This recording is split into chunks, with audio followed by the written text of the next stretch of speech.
Donc le maintien de la fertilité au jardin, je me souviens plus ce que j'ai mis. Donc après, ben, c'est ça, tout ça c'est ce que j'ai déjà dit hier par rapport,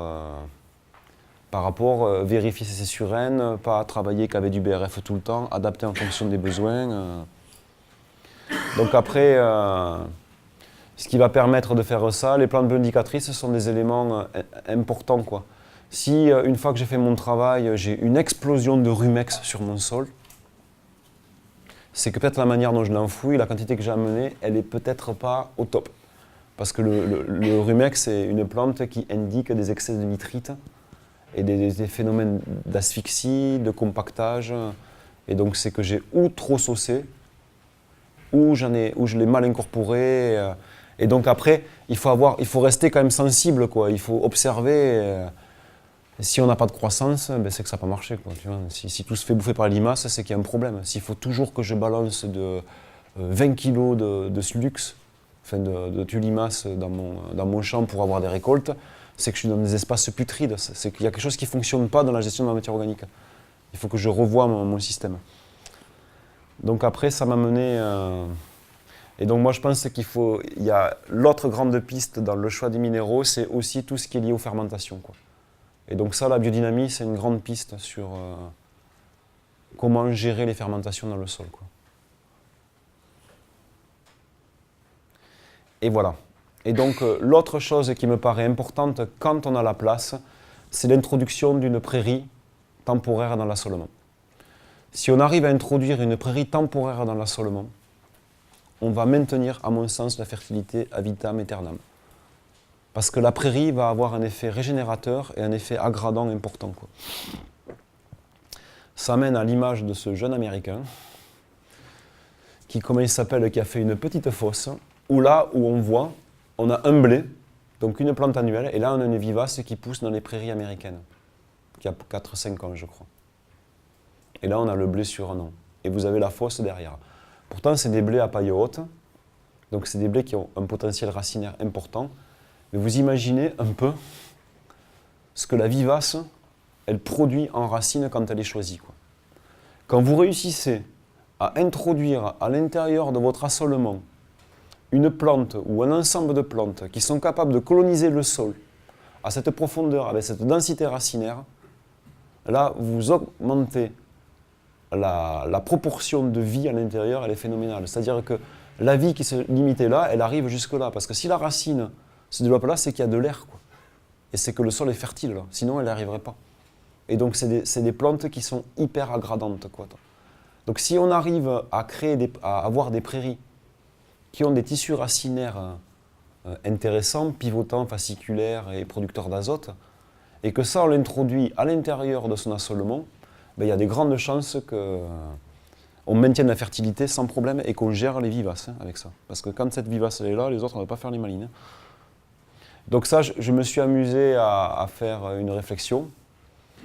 Donc là, on est sur un assolement possible, un assolement que je fais moi, quoi, pour pouvoir produire sans travailler le sol et sans être trop emmerdé par l'herbe. Donc c'est un assolement, on va dire, simplifié, mais qui quand même va pouvoir témoigner de l'idée. Donc là, vous avez le temps, et là, la sectorisation de la parcelle. 1, 2, 3, 4. Donc le temps, il est identifié en 2 périodes, automne, printemps, et chaque année. Donc en année 1, oui, en année 1, donc là, j'ai pas de prairie. Donc ça ne correspond pas trop à l'année 1, en fait, ça va pas très bien mon truc, en fait. Mais imaginons que je parte, en fait, de l'année 1. Oui, c'est ça, mais si ça correspond, en fait. Voilà, ouais. En année 1, en fait, j'ai mis un engrais vert, plus... c'est pas bon, là. Putain, je me suis planté.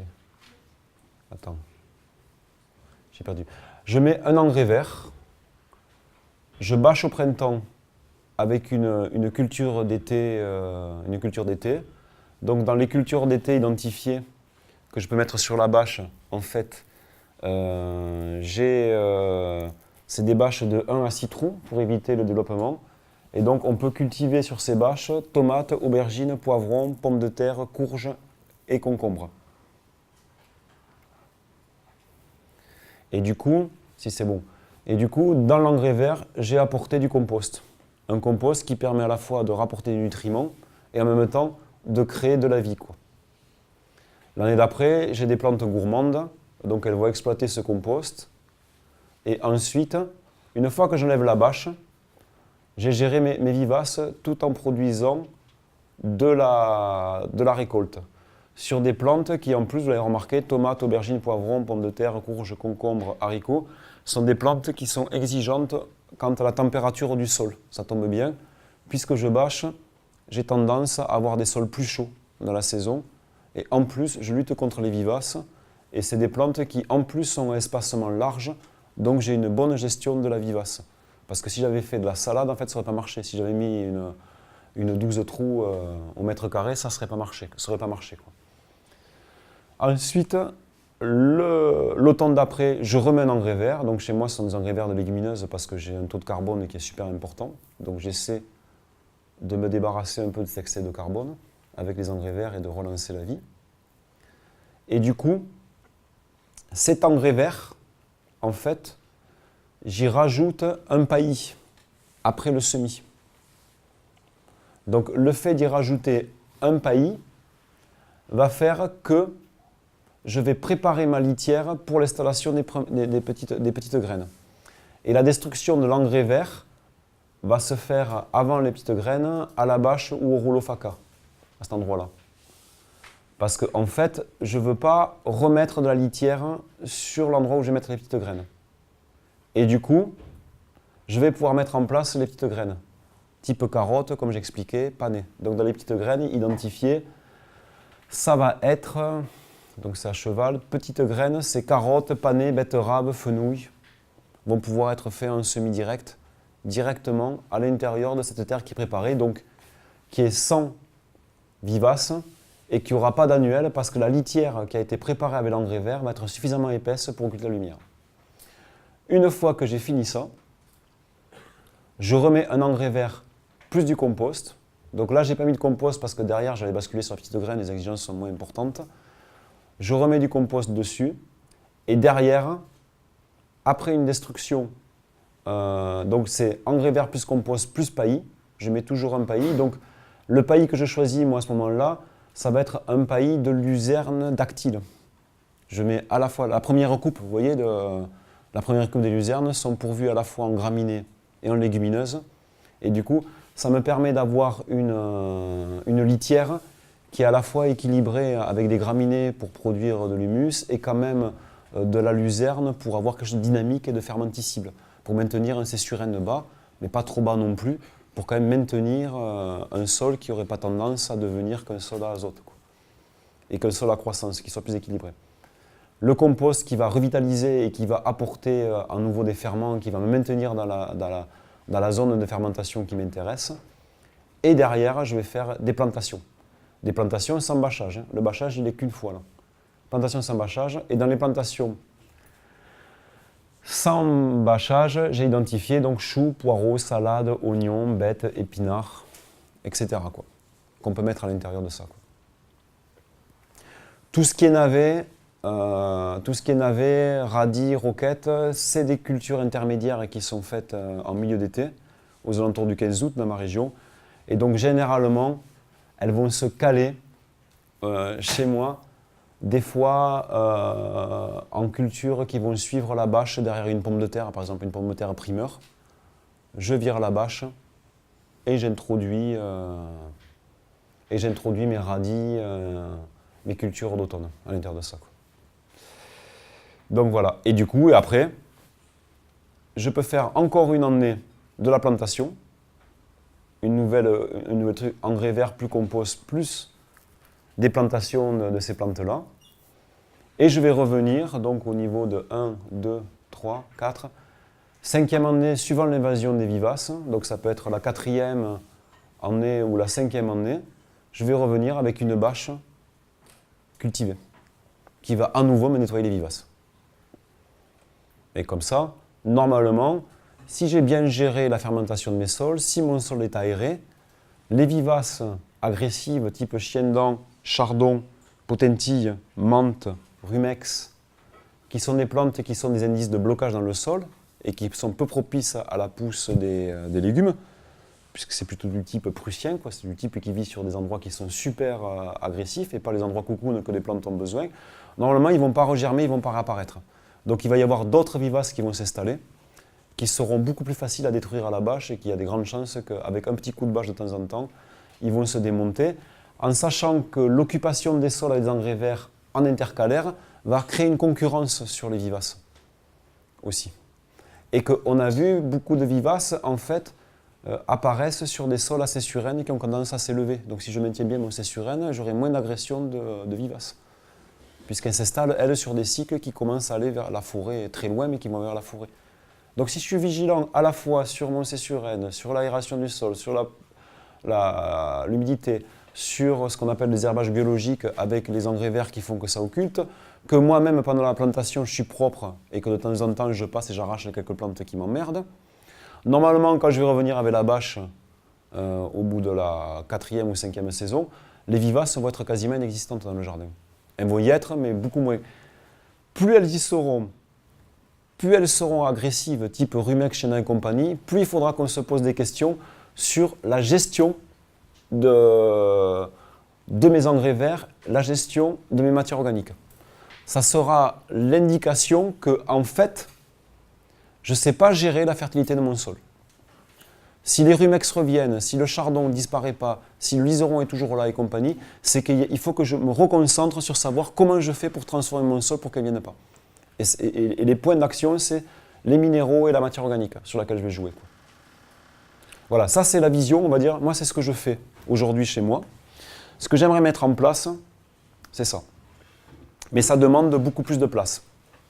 Donc c'est introduire à l'intérieur du système classique, donc derrière la bâche une petite graine et après des plantations, l'année d'après, puisque dans les plantations de choux, de poireaux et de toutes ces plantes-là, comme elles sont espacement large, s'il y a quelques vivaces qui se mettent en place, c'est plus facile à désherber que dans de la petite graine, où c'est vraiment casse-pied, on arrache tout. C'est pour ça que je fais les petites graines derrière la bâche, parce que je suis sûr d'avoir une première année où j'ai rien. Si ça s'est un peu installé dans les deux ou trois dernières années, à la main, ça va être beaucoup plus facile à gérer. Jusqu'au moment où c'est vraiment ingérable, où je rebascule sur la bâche. L'idée, là, en fait, qui germe un peu dans ma tête depuis 2 ans, enfin plusieurs années, et que certainement je vais commencer à mettre en place parce que j'ai agrandi mes surfaces en récupérant des terres que j'avais abandonnées, des contournières avec les cochons, donc j'ai plus d'espace que ce que j'avais avant. Je vais introduire une prairie. Et donc je vais mettre une prairie avec du trèfle, du dactyle et de la fétique. Chez moi ça va être du trèfle parce que la luzerne a du mal à venir, mais ça peut être une luzerne aussi à l'intérieur.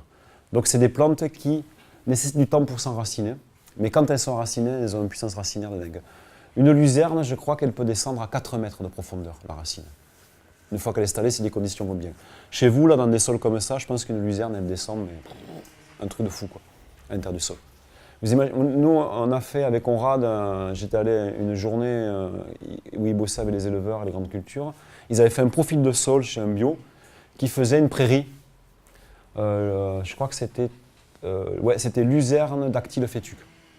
Et donc il allait la détruire pour rebasculer sur la grande culture. Ils avaient fait un profil de sol à pelleteuse de 2 mètres. À 2 mètres, il y avait des racines de luzerne qui étaient là. Et du coup, ça veut dire que s'il y a des racines, il y a de l'air. Donc à 2 mètres, il y a de l'air. Vous n'arriverez jamais à créer ça avec un engrais vert annuel et encore moins avec des légumes, une ouverture à cette profondeur. Alors qu'en introduisant une prairie à l'intérieur du système, on arrivera à exploiter des zones que l'annuel n'arrivera pas à exploiter ou exploitera trop temporairement, quoi. Il faut savoir que les racines qui restent dans un sol, en fait, sont à la fois vectrices quand elles sont mortes de passage des vers de terre, parce que les vers de terre, ils ne se nourrissent pas de terre, ils se nourrissent de matière organique. Et donc la racine, quand elle est morte, c'est une matière organique. Et du coup, ils descendent plus profond, quoi. Et ces racines, ensuite, elles servent de mèche pour faire remonter l'eau. Une fois que la plante est morte, elle garde la capillarité, il faut remonter l'eau. Et après, elles introduisent la matière organique en profondeur et elles vont récupérer tous les éléments lavés. Chez moi, j'ai du calcium, mais il est à 60, 80, 1 mètre le calcium. Elle le remonte à l'intérieur. Donc cette prairie, la manière dont elle va être entretenue, elle va être semée à l'automne, mélangée à un engrais vert à l'intérieur. L'engrais vert va être roulé au printemps avec du rouleau faca. La prairie va pousser à l'intérieur du paillis de l'engrais vert qui a été détruit. La prairie va être laissée une saison entière de plus, dans ce cas de figure. Elle va passer encore l'hiver, et au printemps, genre au mois de mars, pour qu'elle soit vraiment bien détruite, pour des cultures qui vont être mises fin mai en place, elles vont être bâchées sur des cultures larges. Un engrais vert derrière, petite graine, et le même phénomène qui se passe, quoi. Et ensuite, cette prairie, la manière dont elle va être entretenue, c'est qu'elle va être broyée au stade de floraison, ou pâturée avec du type mob grassing dans le meilleur des cas, si on a un copain éleveur ou si soi-même on est éleveur. C'est des prairies qui peuvent être exploitées par les bêtes directement, donc j'ai l'effet de fertilisation de la bête sur ma prairie. Comme ce sont des prairies qui poussent sur des sols riches et que je peux arroser parce que je suis maraîcher, je peux imaginer faire 2-3 coupes dans la saison, une fois qu'elle est installée. 2 coupes, c'est sûr, voire même 3 coupes. La luzerne, chez nous, sans irrigation, ils auraient à faire 4 coupes sur de la luzerne.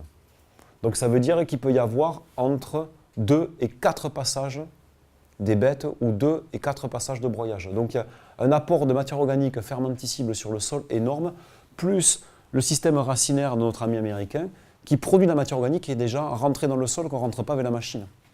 Donc quand je vais poser la bâche sur ça, ben, il y a des grandes chances que les cultures gourmandes type courge, machin bidule, elles vont exploser. Ça va faire des trucs de malade. Tout en a une fertilité énorme, quoi. L'inconvénient de ce système, c'est que ça immobilise un tiers de la surface. Sur ce calcul-là, c'est grosso modo un tiers de la surface va être immobilisé. J'ai fait un autre calcul où en fait, je virais la prairie, je ne la ramenais pas aussi rapidement et je revenais avec une bâche type assolement précédent. Et après je revenais à la prairie et donc là je passais à un 5e. Après, ce que je me plais à imaginer, c'est ce que je discutais, je ne sais plus avec qui hier, qu'on parlait par rapport à combien il faut apporter. Il y a des chances que sur des modèles comme ça, bien gérés, on va augmenter nos rendements et diminuer nos charges à la production. Donc ce qui fait qu'on va maintenir le même revenu avec moins de surface. Donc la prairie va peut-être pas être un encombrement dans l'assolement. Si à côté de ça, on fait de l'intensification sous serre avec du matériel plus performant, on peut réduire encore la surface de plein champ pour le même revenu, si on gère mieux nos serres. Et du coup, ce qui fait que c'est possible qu'on puisse introduire une prairie sans affecter, en gardant la même surface, sans affecter son revenu, quoi. C'est l'espoir que j'ai, parce qu'on a une bonne gestion de la fertilité, quoi. Avec forcément des canaux d'agriculture. Après, il faut être maraîcher, il faut bien connaître ses canaux d'agriculture et tout le reste, quoi. Voilà, donc ça c'était, je crois que j'ai fini pour ça, je ne sais pas combien. Oui. Là, j'ai presque fini. Non. Par rapport à la prairie et donc le système racinaire de 2 mètres, est-ce que tu as des données sur combien de temps il faut pour que ce système racinaire, parce que est-ce que 2 ans c'est suffisant? Moi je pense que tu vois, en ayant arraché des saloperies qui poussent dans le jardin spontanément, très rapidement, on a tous des dactyles ou des trucs qui poussent, ou le rumex, tu vois, où tu prends des graminées qui poussent spontanément, quand tu les arraches, généralement, elles sont vraiment enracinées rapidement, quoi. Elles s'enracineront d'autant plus rapidement qu'en précédent, elles seront sur un sol qui est super vivant, quoi. C'est-à-dire qu'il y a un phénomène exponentiel qui se passe dans ces systèmes-là. C'est qu'au début, ça patine, mais à un moment donné, quand tu as mis en place tous ces cycles des aliments, on en arrive à ce que tu disais par rapport aux azotobactères, je reviens là-dessus, c'est qu'on est surpris des résultats. Un mec comme Conrad, il est surpris des résultats chez François parce qu'en fait, il a une production d'azote, un endroit où il ne devrait pas y avoir de production d'azote, parce qu'il n'y a que du carbone qui est amené.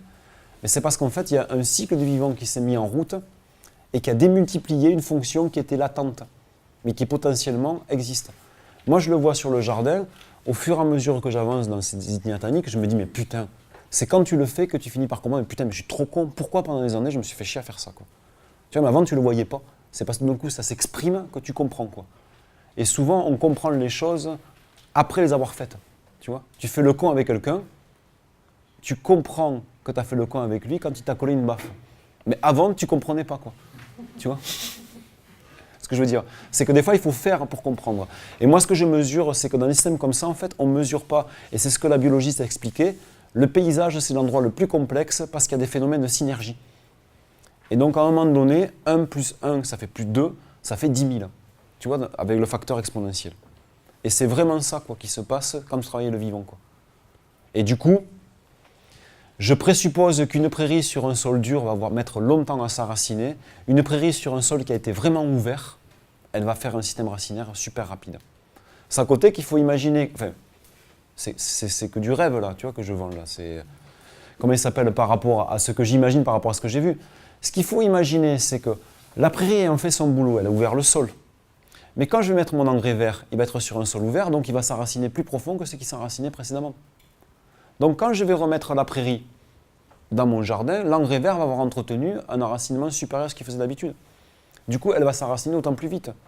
Si moi j'ai réussi à avoir un C/N bas avec beaucoup de minéraux, ma prairie va être gavée. Tu le vois bien, une tomate qui pousse où tu n'as pas mis d'engrais, elle met elle met des jours à pousser. Quand elle a l'engrais, en quelques jours, elle est super haute. Quand j'étais jeune maraîcher à Colmar, on était dans un bassin maraîcher de ceinture verte. La personne chez qui je bossais, il était en biodynamie. Et le maraîcher nous faisait remarquer, vous voyez, là, ça, cette parcelle d'épinards, c'est une parcelle en chimie. Vous voyez, cet épinard, on l'a semé en même temps que nous en biodynamie à côté. Et du coup, donc même conditions climatiques, même caractéristiques génétiques du sol, juste gestion de la fertilisation différente. Lui, il gérait tout au compost, un compost un peu dur, et eux, ils géraient tout à l'ammonitrate, donc à des nutriments très bien. L'épinard, il était comme ça, en chimie. L'épinard en biodynamie, il était comme ça. Il n'était pas malade en biodynamie, il poussait. C'est-à-dire qu'avant d'arriver à avoir des feuilles grosses comme ça, il allait mettre beaucoup plus de temps. Mais le facteur limitant, c'était que la disponibilité en nutriments était plus lente et il y en avait moins dans le sol. Donc je me plais à imaginer que si tu as un sol qui est gavé de nutriments, facile d'accès parce qu'on a créé cet humus nouveau, qui est l'humus humanisé, quoi, qui est très soluble, en fait ta prairie, elle va avoir une réponse de malade. Et en plus, si en plus tu l'arroses en été, tu vois, et que tu la fais pâturer, en plus que tu donnes la force de l'élevage, tu démultiplieras la rapidité d'installation des racines que sur un sol très dur, quoi. Et c'est possible que j'ai imaginé des plans où en fait la prairie, blablabla, on l'a semée là, là et là, on la détruisait là. Tu vois, au lieu de la laisser 2 ans, 2 ans et demi, on l'a laissé 18 mois en fait. Tu vois, peut-être. C'est possible que... Puis après, moi je ne suis pas un spécialiste des prairies. C'est l'intérêt des MSV, de la pluridisciplinarité dans les MSV, c'est qu'à un moment donné, il faut aller taper sur l'épaule d'un spécialiste de l'élevage qui est passionné de prairies, tu vois, comme, je ne sais plus comment il s'appelait, le bio, là. Et le mec va te dire, mais oui, mais t'es con, il y a beaucoup mieux que le dactyle, le fétuc, tu vois. T'as telle plante qui pousse super bien, t'as quel coin? Ben, c'est génial. Ou tu tapes sur l'épaule de Lucien Segui qui se promène partout dans le monde, tu vois. Il te dit, putain, moi j'ai vu un truc au Chili qui a des climats équivalents aux nôtres. Cette plante-là, elle pousse en 6 mois, elle fait 20 mètres de racines. Tu vois, j'exagère volontairement. Tout est à faire après, tu vois, dans le truc. C'est l'idée en fait. L'idée qu'on peut réussir, puisque c'était l'idée, c'était quel itinéraire pour créer des sols vivants, quoi. Donc j'essaie de répondre à ça et par rapport à ma perception à moi et mes envies à moi aussi, tu vois, c'est très égocentré le truc, quoi, tu vois. Et du coup, pour moi, aujourd'hui, c'est vers ça que je vais aller dans mon jardin, quoi. Je suis à l'assolement précédent, avec les bâches et ça marche, et je vais basculer sur la prairie pour essayer d'avoir ça, quoi.